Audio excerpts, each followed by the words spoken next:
maybe from Pakistan or Balochistan? No. There are all kinds of them. All kinds of them, brother. It's not a matter of language or the nationality. Even many of them from Afghanistan, unfortunately. Unfortunately. Why would they do that? Like, what would they achieve? Money. Yeah, money, daydreamers of having a good life in West, They promise them to give them the nationality, I mean, the citizenship of the US, England, this and that, But many of them are unfortunately from Afghanistan. We've captured about more than 200 of Afghanistan citizens in the last 10 days. And they had entered Iran 2 years ago, brother. They were trained by Israeli Mossad agents inside Afghanistan because Azerbaijan has a very large embassy in Afghanistan some 2 years ago. And in that large embassy, they have Mossad agents. They have hired many of Afghani agents, I don't know what to call them, agents or cowards, I don't know what to call them. They have paid them good money. They have sent them into Iran 2-3 years ago, and more than 200 of them are Afghani now. But we have Persians, we have Kurds, we have from Khuzestan, everywhere. It's actually not about a specific ethnic groups or something. Some of them Iranians, some of them from Afghanistan, and very few of them from Germany, from Australia, from France, very few of them. The leader ones, the boss ones, I mean, the head ones are from Europe, Germany, France, Australia. One of the German guys was captured about 6 days ago or something like that. He was filming the very special military sites, and they captured him. And he was a Jew. He was a German Jew with two passports, Israeli passport and a German passport. And now I think no bones of him is still healthy. We kill him. We hang him up. Inside the city to show what we do with the traitors, with the enemies, because they killed our children. 62 women and children were killed in this 12 days of war. And I want to tell you that more than 20 of those children, I mean, they were underage, they were under 16. They were champions of Taekwondo, Kyokushin, Karate, Kung Fu, and they had medals from Asia, from Europe, from the world medals. They were assassinated by quadricopters, brother.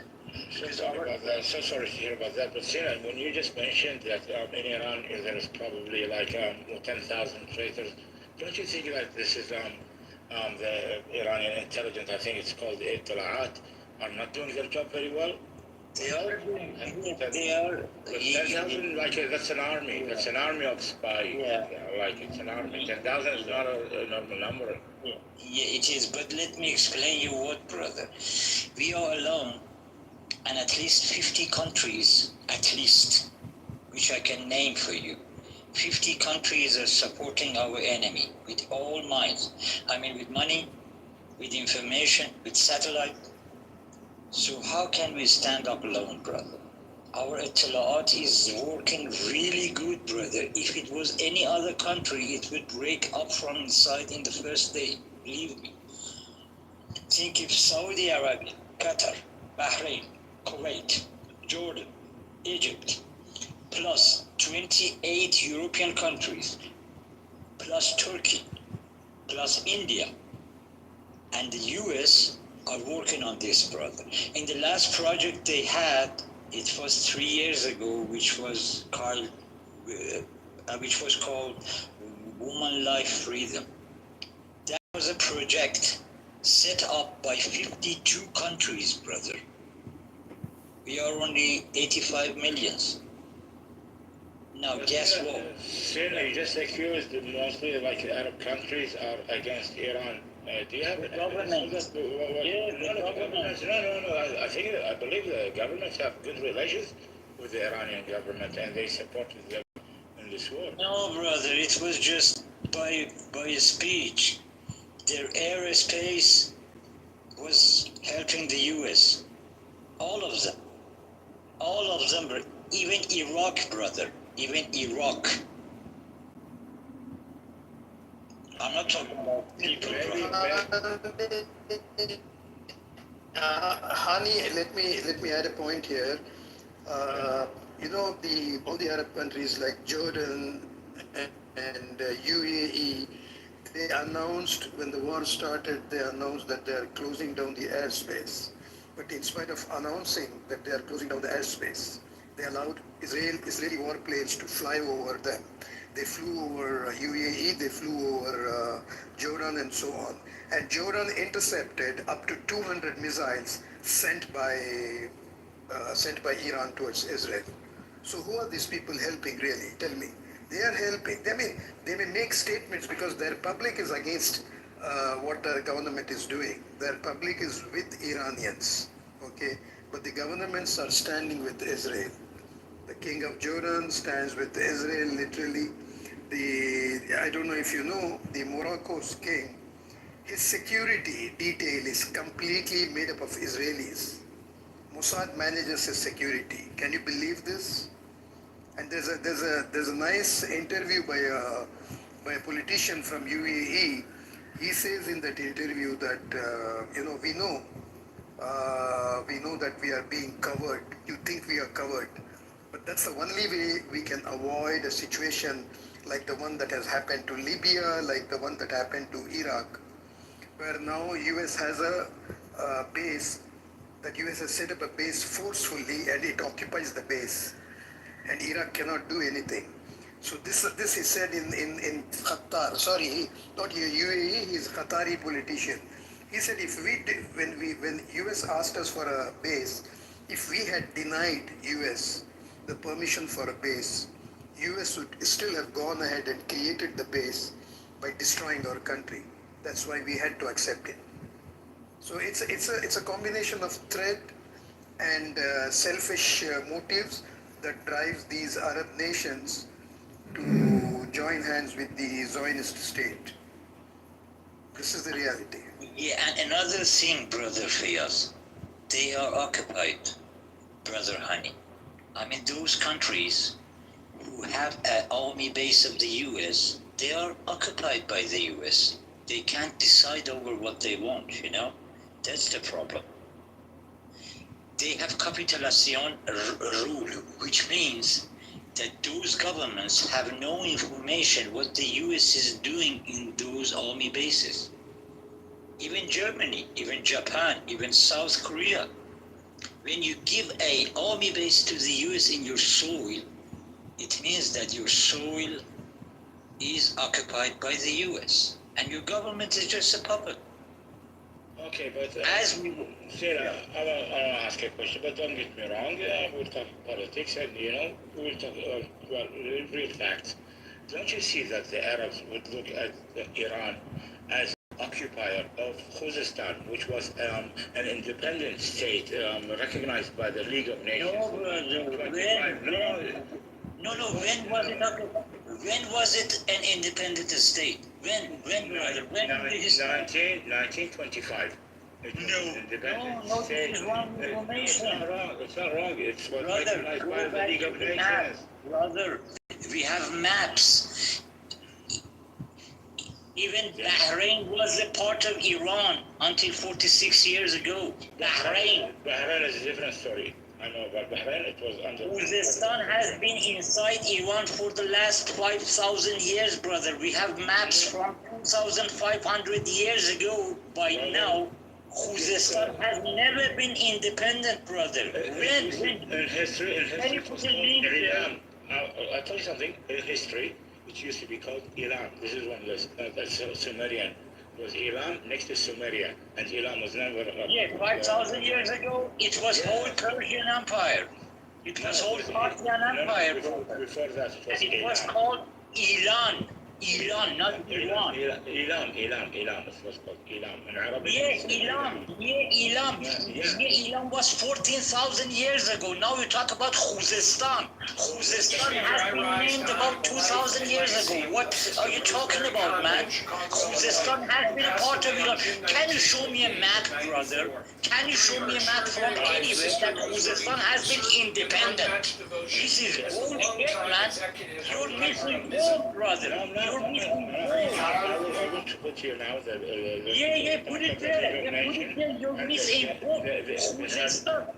Even now in Khuzestan, no, wait, brother, wait. I'm talking from Iran, brother. Even now, I have been to Khuzestan for 2 years. I was working there. Even now in Khuzestan, the population is made up 2 races. The bigger race is Lor. Lor is an old Persian Iranian, which we call them Bakhtiyari. It's about 90% of the population of Khuzestan, and we have 10% of Arabic brothers. They are Shia Arabic brothers. They have been inside Iran for the last 5,000 years, even before Islam. They were Majus, and then they converted to Islam. Me, I know my history better, brother.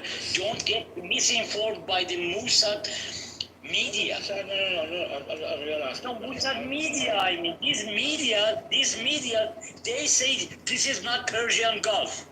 I show you a map from 3,000 years ago, brother. It's called the Persian Gulf. Everyone knows that. Yeah, but now they say no, it's Arabic gold. So it's exactly what they say about Khuzestan, brother. Khuzestan has never been a country or independent. That is what they say about Kurdistan as well. When in the history did we have a country called Kurdistan or Baluchistan? Never. They were tribes. So that is why I'm telling you. They want to break up. Iran was 4 times bigger than what it is now. And they just broke up through the history, brother. In the last 400 years, we lost about 70% of Iran. Turkmenistan, Uzbekistan, Kazakhstan, Armenistan, Gurjistan, a part of Afghanistan, a part of Turkey. Are those people, the Arabs living in Kurdistan, are they allowed to teach their kids the Arabic language? Of course, brother. They talk Arabic. They don't know Persian, brother. Because Arabic is the second language of Iranian people. Arabic is a holy language, is the best language on earth, brother. Our Quran is Arabic. When we pray in Arabic, brother. You have to know that. Even me, I know some Arabic. In school, brother, first we learn Persian, and then Arabic, and then English. And English is not important. Why the people of Kurdistan, they claim that they're living into Rich people, brother. Rich people. Those who live in Holland, those who live in Denmark. No. In Abadan, actually. Some people in Abadan, they No, claim brother. People in Abadan, brother, they're living peacefully. Now in Muharram, today is 2nd day of Muharram. I want you to look at the videos of Muharram about Arabic people in Khuzestan. In Khuzestan, if you live in Khuzestan, even if you are Persian, you have to know Arabic, brother. Why? Because many of the shops, stores, they are Arabs, and when you go inside their stores, they don't know Persian. You have to talk Arabic. That's it. And we respect that. Why? It's not because of Arabic race. It's because of Arabic language. Because what we know is that Persian is built up by Arabic. Before Quran, Persian had only 300 words, brother. Now we have 2 million words. And all those words and the grammar is taken from Arabic. Our language is a new version of Arabic, brother. Our alphabet is Arabic. And Arabic is the best language on earth with 12 millions of words. And we all know that since we were a little child, when we are 3 years old, and our mothers, our fathers, when they talk to us about praying, they teach us praying on Arabic. We never learn Quran by Persian. We learn Quran by its original language, which is Arabic, because God said in Quran that Arabic is the best language, and I sent Quran in Arabic for you to have no problem to understand it. That's what we know. But you know, your mind is, your brain is poisoned by the Zionist media. Yeah, I'm an asylum seeker living in Denmark, and I say in Khuzestan, Arabic people are getting killed and this and that. But you have to come down to Khuzestan by yourself, brother. Khuzestan, and even in Bushehr, and even in Hormozgan, in 3 continents, in 3 states, we have Arab people. Some of them Sunnis and some of them Shiis, and we have no problem with them. We have 2,500 Sunni mosques in Iran, brother. I know what they have been telling you. They have been telling you that Sunnis can't have any.